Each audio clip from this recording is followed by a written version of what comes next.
Is it true? Can artificial intelligence predict suicide before it happens? Emergency communication status of Hurricane Ian. A food delivery drone lands on power lines in Brisbane. And the FBI warns of counterfeit battery scams. All that and more next on the Computer Doctor Show. You're listening to the Computer Doctor Show, your source for technology subjects affecting your business and personal life during this new normal. Your host is an award-winning office technician and IT specialist, author, tutor, ethical hacker, and recent winner on localbest.com as the best computer shop in Tucson. Broadcasting live, here's Aaron Moss. Good afternoon, everybody. Happy Podcast Day, happy Tesla Day, happy Artificial Intelligence Day, and happy Cybersecurity Month to you all. Welcome to the Computer Doctor Show, your headquarters for up-to-date scam awareness, science, and cutting-edge technology talk. This is episode 107. I'm Aaron Moss, your host. Thanks for tuning in with us. Every Saturday at 2 p.m., we post all of our shows and bonus content on computerdoctorshow.com. Again, computerdoctorshow.com.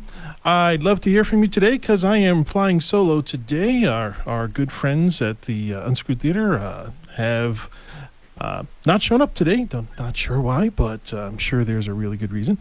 But give us a call during the show with your computer, internet, cybersecurity comments and questions on our open studio line, 520-790-2040. We'd like to show some love to Mike and the team at Perfection Auto Works for all of your car's needs. Mike Emery has found the dream team of expert professional auto technicians in Tucson in their clean facility so that they can get it right the first time. So don't waste your time or your money at suspicious shops and don't keep their word. Take advantage of their free 26-point inspection at Perfection Auto Works. For an appointment, call 520-323-8650. Again, 520-323-8650 and perfectionautoworks.com. So here is some technology that is happening this week. The question is it true? Can a smartphone / artificial intelligence predict suicide before it happens? So a little bit about premise on this. We live in the world where artificial intelligence can just about almost predict human behavior, such as crimes, chess moves, what you want to eat, what you want to buy. But what about suicide? One particular with psychiatrists and their patients, they hope to one day intervene with a patient before they attempt self-harm. So the idea behind this is that we already have technologies that we are wearing and that we already have on us. We are actually using supercomputers. Okay, there's the Fitbit watch that has the capability of doing biosensors, things of that sort, and they pair along with another supercomputer or smartphones. So processing a person's mood, they can track your rhythms, your heart, not really your mind, but in comparison to the type of music choices that you may listen to, your social media posts, facial expression, and even vocal expressions, it's quite possible for these devices to make their own profile, if they will, of you and what you're going through at any given moment, because this information can easily be recorded. But the real question is privacy. A lot of people are interested in privacy. They're not comfortable with people and devices knowing exactly what they're thinking, or exactly what they're doing, or exactly what they're going to do in any future time. So, but when it comes to suicide, that's something pretty serious. You want, if there was a warning for any type of human activity, you would want to try to prevent anything that would cause a death. So experts are looking towards this. This is something that's being produced and kind of being pushed on by psychiatrists because they want to save their patients, and obviously people that are troubled in the mind, they may need some of this help. They might need some sort of alarm when the artificial intelligence calculates some sort of critical moment in a person's life. So that is a budding technology, and we're going to keep you informed of what happens with that technology on the Computer Doctor Show. We're going to switch over to what's happening in Hurricane Ian. It's been reported on a lot this week. Hurricane Ian down in Florida, reporting on the emergency communication status. Since we are a technology-based show, we like to report on the technology in current emergencies. So the latest reports that are actually on the FCC website, the Henry, Hardy, and Lee counties are hit the hardest, with 60 to 70% cell phone towers reported out of service. The affected areas put 6 TV stations and 21 radio stations, as both AM and FM radio stations, out of service. So our thoughts and prayers go out to those that are affected, but that's why it's always good to have an emergency plan.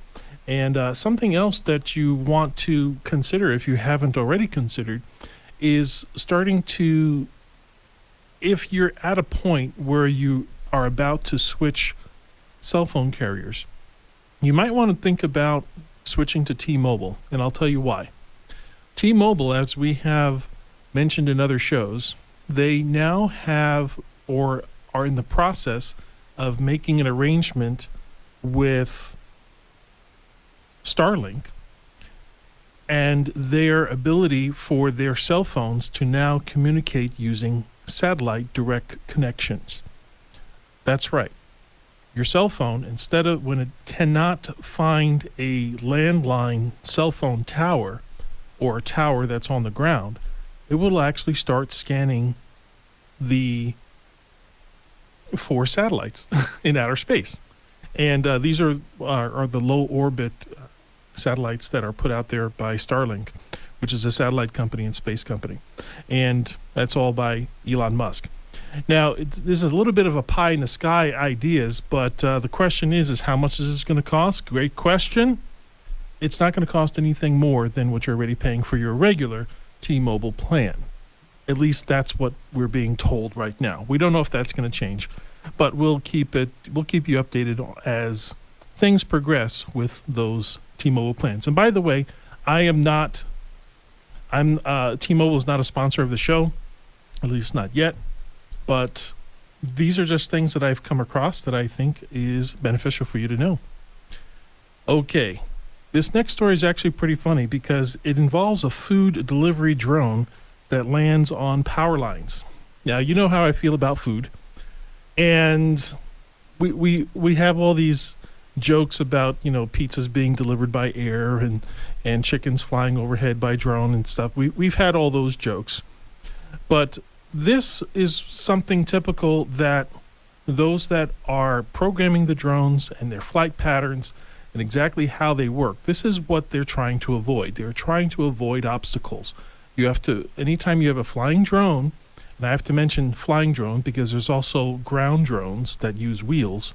Those are also drones. And there's also water drones that are like boats. They're unmanned boats or unmanned vehicles and unmanned planes as well. So we're talking about an air drone with like a helicopter, like a little toy helicopter. And it was in Brisbane, Australia. So the power company called Energex stated that the food was still hot when they went to... it was still hot when they picked it up. So it didn't even need to be reheated.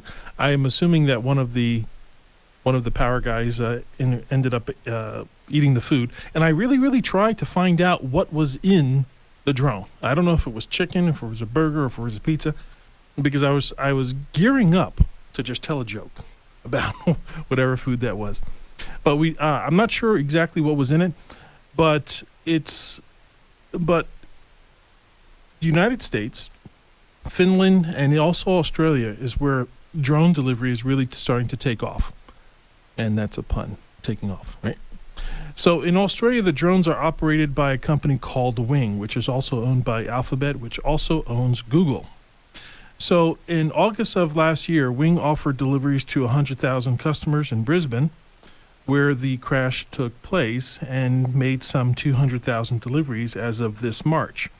Wing says drone deliveries suit suburban areas as these regions provide plenty of customers, easy flying conditions, and are not as well suited as cities by other delivery companies, as well served as cities by other delivery companies.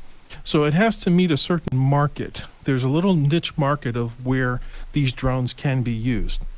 Now, there's a lot of hype around flying drone delivery, but it's just not scaled in the way many tech giants hoped it would. Land drone seems to be working just fine, though. If you've ever had to order something by app right here in our backyard, the U of A, the U of A has rolling drones. If you've walked around campus lately, you might see these little cars. They're about maybe, it's kind of hard to say, they're about the size of a wagon, okay? They have 6 wheels, 3 on each side, and they have this really tall flag, orange flag that comes off of them, and you'll see them zipping around town, or not around town, but around campus. Those are actually delivery drones. Somebody has ordered food, and those are the vehicles that are actually delivering those. They are automated. They're fully automated. And one student also said that it's kind of funny when you have 2 of them that encounter each other's paths. It's kind of like a standoff. So there's still some programming that needs to be done where they can turn out of each other's paths when they have to cross their path. So it's actually pretty interesting.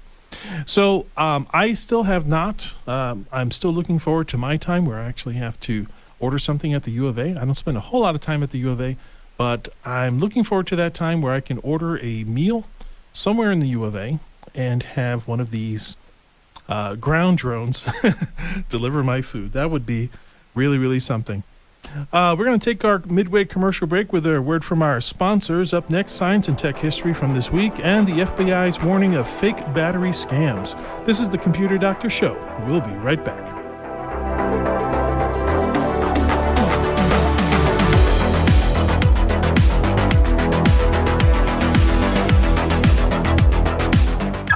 It was a dark age. It was a time of war, deception. Men preyed upon the weak. There was no order, no king. However, a miracle happened.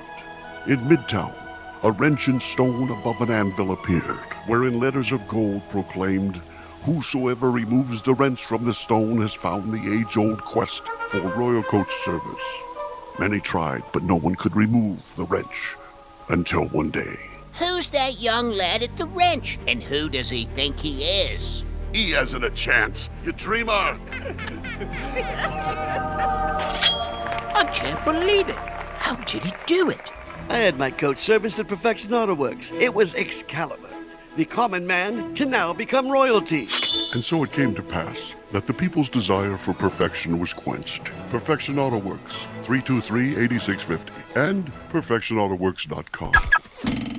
Computer Doctor of Tucson is the best choice in desktop support in Tucson. They fix error messages, power and boot problems, install of software and hardware, and much more. You can come to them, or they can come to you, or even have a remote support session so they can fix your issues over the phone quickly. Give them a call at 261-5508, 261-5508. Visit them on the web at computerdoctortucson.com. Computer Doctor of Tucson, because technology is great when it works.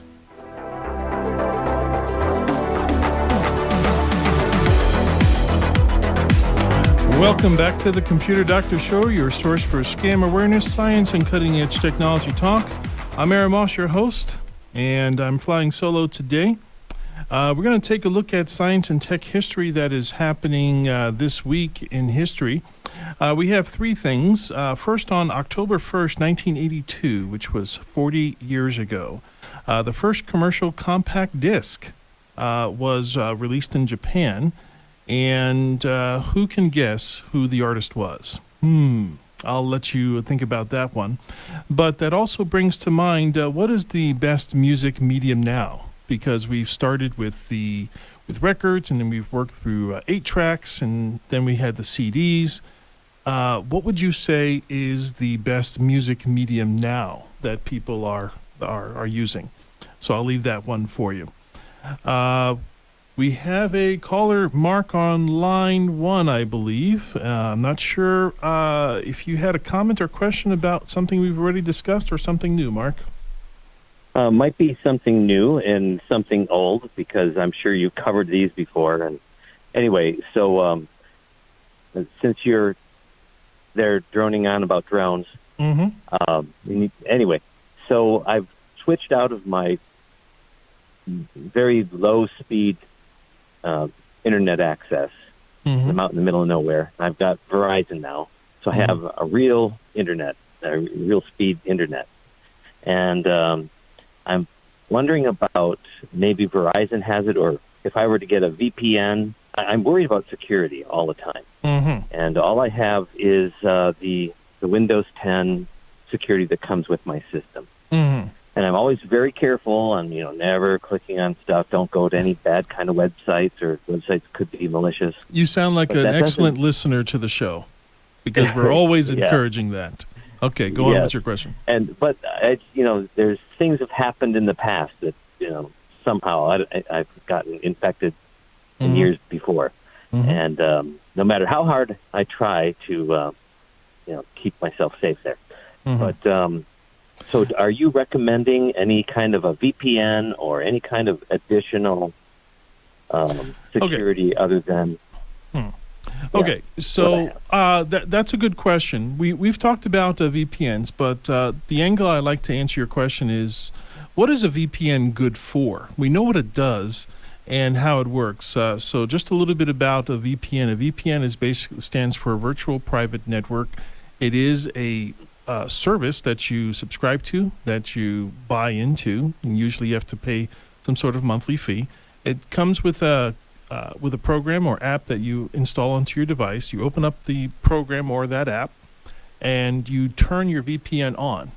The moment you turn your VPN on, what it does is it changes the way that your signal is routed and the way it's seen by the internet. And almost instantly, your computer is no longer representing itself on the internet. It is now referenced to some data center at another location. So if you visit a website, that website now does not have the information about your computer. It only has the information of the node that you're using through that VPN service that's in that data center. So that's all the rest of the world will see. All they will know is that somebody from this data center accessed this website. They will know there's not a way, unless there's something with the VPN privacy settings, that they could actually attribute that back to your computer. So it's a layer of security to make yourself anonymous online. And usually it comes into play, obviously, if you're wanting to remain anonymous, but it also comes into play if you're in a country, for example, where content is not allowed, or content is barred in some way. And it's also a way to bypass problems within the internet routing experience. We had to use it. So that's a little bit about how it works. Now, that the connection from your actual computer to the data center that we talked about, that is an encrypted connection, meaning that if somebody intercepts it, it'll be just gibberish. So, answering your question, back to your question, that's my little spiel about this time about VPN. So to answer your question, what VPN services are out there? I actually use a service called Shield. What is it? It's Hotspot Shield. It's Hotspot Shield, I believe it is. And they have you can use it daily. They give you like 500 megabytes free every day that can be used, because I'm not using it all the time. Only in certain situations where I'm fixing somebody else's computer, I need to make a secure connection to someplace else. That's when I would download it and turn it on. Okay, so Hotspot Shield would be the VPN that I would recommend as of now. There are lots of VPN services out there. I know that that browser, it's the Opera browser has one built in, and I believe other browsers are starting to have those installed as well. Microsoft, as far as I know, does not have their own VPN service as part of their Windows program, but that might be coming soon. Okay. Does that answer all of your questions? Well, I'm trying to feel secure because I do a lot of research online, and then I'll get stuff in my junk email that I don't want, and I'm not sure how they're getting it. And so I can tell often, and delete them before I even go to open them. I'll tell you what, Mark. I'm going to, because you asked that question, I'm going to create a segment on a future segment on the show that talks about how to prevent or even track down how those emails are getting. Yeah, I actually stumbled across a new way this past week. So, but thank you very much for being a loyal listener. Thank you so much for calling in. And we need to get you an additional hour on the radio. Yeah, we need to move to another hour. Thank you so much, Mark, for calling. Okay. Thanks. The other science and tech history, October 1st, 1890, 132 years ago, National Weather Service was officially recognized. Also, October 2nd, 1981, 41 years ago, Logitech was founded, a great brand for webcams, mouses, and keyboards. The best place to buy keyboards, mouses, and webcams depends on your budget. I always like to go to Big Lots. Again, we're not sponsoring Big Lots, or we're not promoting them, but Big Lots is a great place to buy mouses, keyboards, and webcams. As long as they have them in stock, they have them both wired and wireless. Some quick announcements on Tesla AI Day. Yes, Tesla AI Day, or Artificial Intelligence Day 2022, which was technically yesterday. Tesla unveiled the Tesla Bot, which is a humanoid robot codenamed Optimus. So the article that I read didn't really explain exactly what this Optimus robot actually does, but it must be doing something pretty special if it's being made by Tesla. How about that? Also, the ALPHV ransomware group, which is one of hundreds of ransomware groups, breached a United States Department of Defense contracting company, which provides IT infrastructure services. So it looks like they are also being breached. So that's interesting. Here is our final thing for the show today. The FBI warns of battery scams. So supply chains have been a problem since the pandemic, which leaves room for alternatives in materials sometimes. Now, when it comes to batteries for your car or for your cell phone or other electronic gadgets, the FBI warns to always purchase batteries from legitimate and trusted sources, which include authorized dealers or distributors that sell batteries tested nationally by recognized testing laboratories like Underwriters Laboratory. Avoid aftermarket batteries when possible because they may be dangerous, and I have personal experience from this because I've dealt with batteries that when you bend them, they can actually ignite. So if they're not made quite right, the thinner that they are, the more flexible that they are, the more dangerous that they are. And the more unofficial factories are unable to keep those qualities up. So just be careful out there, please. Before we wrap up, I just want to thank our sponsor, Perfection Auto Works, again for sponsoring our show. Stop by their location at Speedway in Craycroft for your free 26-point inspection. And as always, don't click unverified links in emails or text messages. Use a password manager. Always look at the address bar. Check activity on your bank statements regularly. Enable two-factor authentication. Verify all incoming and outgoing calls. Back up your system to the cloud. And listen to the Computer Doctor Show live on Saturdays and post it as podcast on Tuesdays.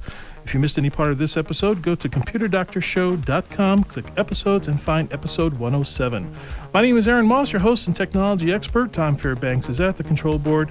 Stay safe, enjoy the rest of your weekend, and we'll talk to you again next week.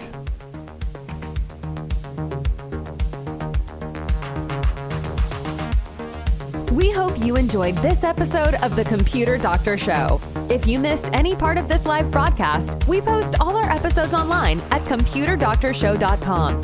Remember, the world is getting more and more tech, and so should you. To stay current with technology, listen to The Computer Doctor Show each week for local and global tech insights.